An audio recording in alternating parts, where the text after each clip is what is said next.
छत्तीसगढ़ में एक ही दिन में 198 नवा कोरोना मरीज मिले हैं, जेमा 69 रायपुर ले, दुर्ग ले 32, जांजगीर ले 27, जसपुर ले 25, रायपुर ले 16 और सूरजपुर ले 11 पॉजिटिव मिले हैं। वहीं 3 कोरोना संक्रमित मरीज की मौत हुई है।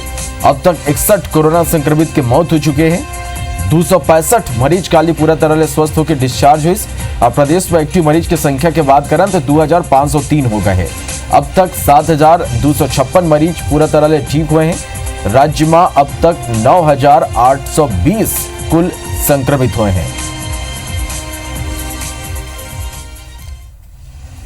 और ज्यादा जानकारी पर सीधा रायपुर के रुख कर लेते हैं हमारे सहयोगी स्टार जैन अमर करा सीधा जुड़ा थे। स्टार, सल्लग कोरोना संक्रमित मरीज बन के संख्या बढ़ा थे। कालो एक ही दिन में 198 नवा मरीज आगुआईस।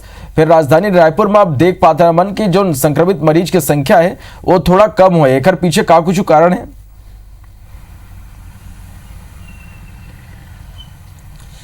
देखिए, हमने दी पूरा आंकड़ों में देखबो तो पिछले एक हफ्ता से जैन समय से दोबारा लॉकडाउन लगे है। शुरुआत में लगातार संख्या केसेस ज़्यादा आती रही से, तो इसने बात कही जाती रही से कि लॉकडाउन लगे ताहू कैसे केसेस बढ़े थे। लेकिन आप लोग बता दो कि जो लॉकडाउन लगे रही से और ओखर दौरान जो केसेस आई है तो ये सब पुराना सैंपल है। जो मार्केट खुले रही से, बाजार खुले रही से, तब इकट्ठा करे रहे, तब कलेक्ट करे गए रहे और ओखर जाँच के बाद रिपोर्ट आती रही से।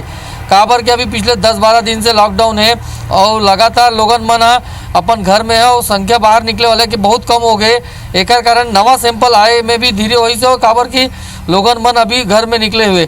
तो कुल मिलाकर ये है कि लॉकडाउन में के असर से जो संक्रमण के चेन है वो कम हुई से, लेकिन अब अतिरिक्त सावधानी बरतने की आवश्यकता है। काबर के यदि दोबारा मार्केट खुली, अनलॉकडाउन हुई या तो फिर वापस मार्केट में भीड़ हुई, बाजार में भीड़ हुई, लोगन में एक दूसरे से मिली तो संक्रमण बढ़े के खतरा है।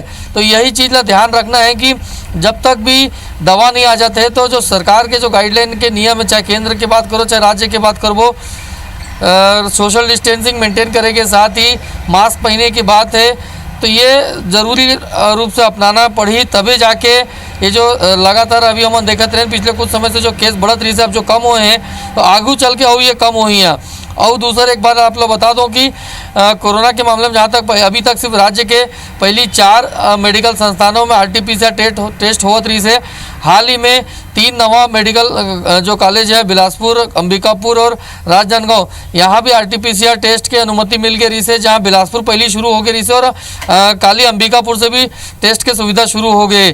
तो आज के तारीख में 6 मेडिकल संस्थानों में RT-PCR टेस्ट होते हैं कोरोना की जाँच पर और जल्द ही राजनांदगांव में भी यह सुविधा शुरू हो जाए। तो एक प्रकार से एक तरफ हम देखा था कि सरकार लगातार प्रयास करते हैं जो RT-PCR जांच के दायरा है ओला बढ़ाए जाते हैं। तो जतेक ज़्यादा जांच हुई उतने ज़्यादा जल्दी हम जो संक्रमण के फैलाव से रोके में कामयाब हो। और दूसरी तरफ यदि लॉकडाउन खुली तो लोगन मतलब सोशल डिस्टेंसिंग अपनाए की जरूरत पड़ी, तभी ये जो संक्रमण अभी कम हो दिखते हैं तो वह इसने स्तर मेंटेन रही है। बिल्कुल स्टार, और ये गलत साबित हो गए हैं कि जब सोशल डिस्टेंसिंग मेंटेन हुई, लोगन नियम कानून के पालन करी, तभी ये जो संक्रमण की गति है वो रुक पाई और जो संक्रमण के चेन है वो टूट पाई। बहुत बहुत धन्यवाद आप मन के ये पूरा जानकारी का।